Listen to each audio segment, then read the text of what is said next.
Hey guys, hope everybody's doing well. This is Gare here, and I just wanted to do probably a short video just to talk briefly about the movie Elysium, which I saw day before yesterday. And this is not going to be, a review or anything, but just sharing my thoughts in general. Um, where to begin? Um, First of all, I always appreciate especially in summer movies, when there is cinema that is both entertaining and thoughtful. So going into that, Elysium certainly has that going for it. The South African director Neill Blomcamp also did District 9 a few years ago, as some of you know, which was an excellent movie uh, and was kind of an allegory for apartheid. Um, Elysium is more about haves and have-nots. And just to quickly recap the plot for those of you who don't know, um, it stars Matt Damon and Jodie Foster.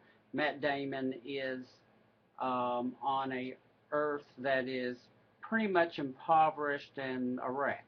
You know, what's left of it is being, what's left of human beings are being exploited, and it's kind of like they live in, I wouldn't say a trash heap, but, it's pretty rough. And a lot of it controlled by robots. You saw robot police that patrol the land. And Jodie Foster, who plays, to my memory, I believe like her first villainous role is the head of security of Elysium, which is a space station in the sky. Well, much more than a space station. It's basically a craft, I guess you would say, where the super wealthy live. So, in complete apparent idleness and luxury, with no thought, not much thought of the people below, not much interest certainly, and not wanting to be, to have their lives of comfort interfered with in any way. And Matt Damon's character becomes ill with like radiation poisoning in the course of doing his job, and he has to get to Elysium because there is no disease. They have cured diseases. You can get into a machine, and within seconds you're cured. Whatever it is, leukemia, cancer, whatever. But he's got to get there. And the story of how he gets there and what happens once he's there, makes up the most of the movie. Um, good, good premise for a film, I think. Pretty good plot, very well filmed. The special effects, just as in District 9, are really superb, and I think probably need to be seen on a big screen to be fully appreciated.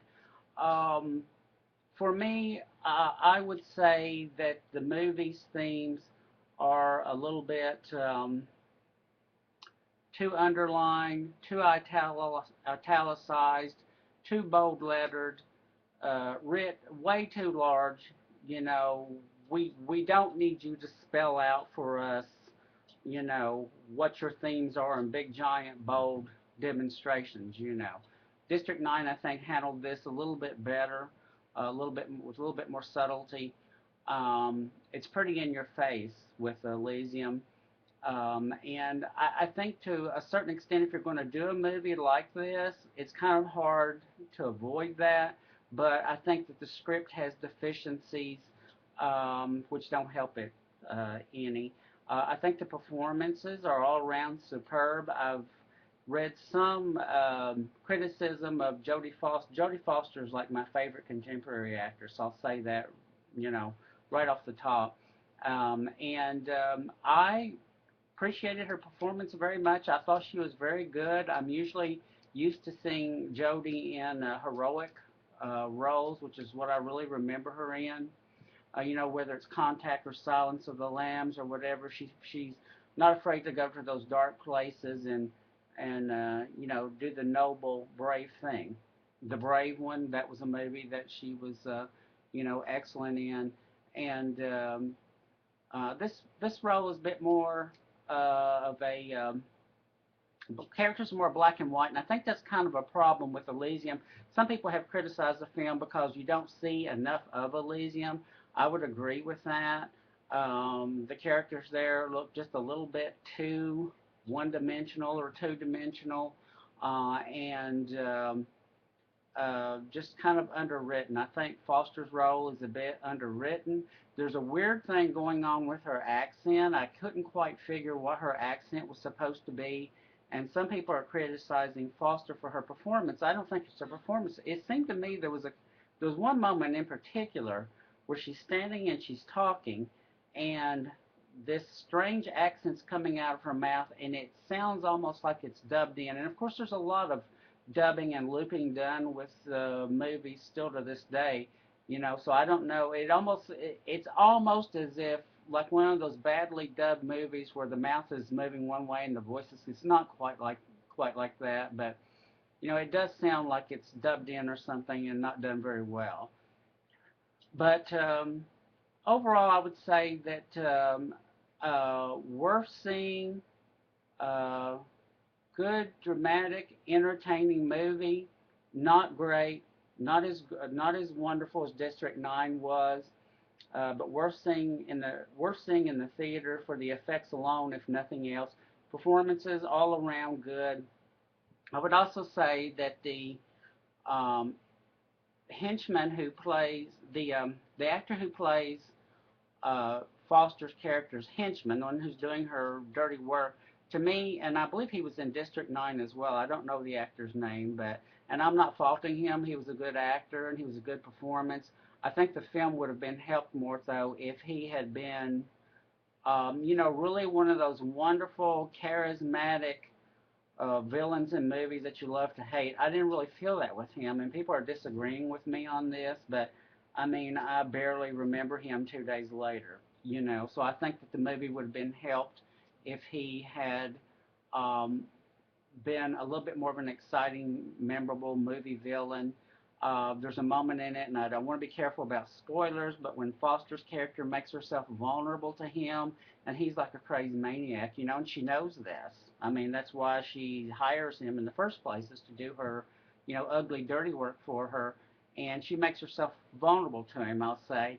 And I just think that her character is just much too smart and shrewd, too savvy, has her own personal survival, her own personal interest in mind to lay herself, to open up herself to, you know, somebody who's such a savage, and she knows it. But that didn't really work for me. One thing that I did appreciate about the movie, and this is going to sound like a little inconsequential thing, I don't think it is really. The running time of the film is pretty much perfect.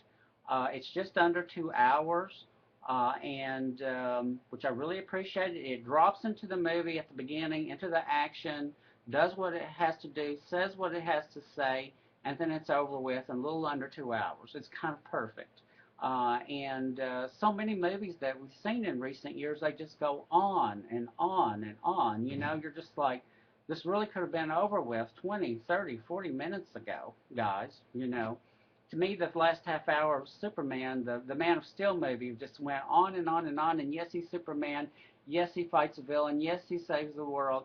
But, you know, that last half hour was just a killer to me. I was just really just kind of like, oh my gosh, you know, do we need to see another building fall?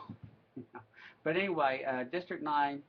I don't really like to rate movies, you know, but the whole world is about ratings. I would say probably a 6 on a scale of 1 to 10. You know, I think worth seeing in the theater. You know, definitely see it on DVD. It has its flaws. Um, uh, Mainly, I think that the themes are just a little bit too largely writ. And I think like a lesson, and I'll just say this briefly, an object lesson in how to tell a great theme story where it's woven into the story and the plot without being overly, without slapping you in the face with it too much, is if you ever read, I know a lot of you are like me, are fans of the great science fiction writer Ursula K. Le Guin, um, the Earthsea series, many wonderful books. If you read her books, and you can just see, like, if just the right people would come along, the right creative team to adapt, direct, act in films of her books, I think that would be a great lesson for people who take these large things, but and want to try to make them palatable to a modern movie audience. So you have to give District 9. You have to give Elysium. I say, an A for effort, and I would say a C plus maybe as a grade. So anyway, hope you and guys enjoyed your thought. And please leave me comments if you agree, if you disagree. Tell me what you thought about it. Tell me what parts of what I've said you agree and disagree with. Share your own thoughts of it, independent of what I've said. I'd really be interested in hearing your remarks. So, great, touching base with you guys today. And please let me know what you think about Elysium. Thanks a lot.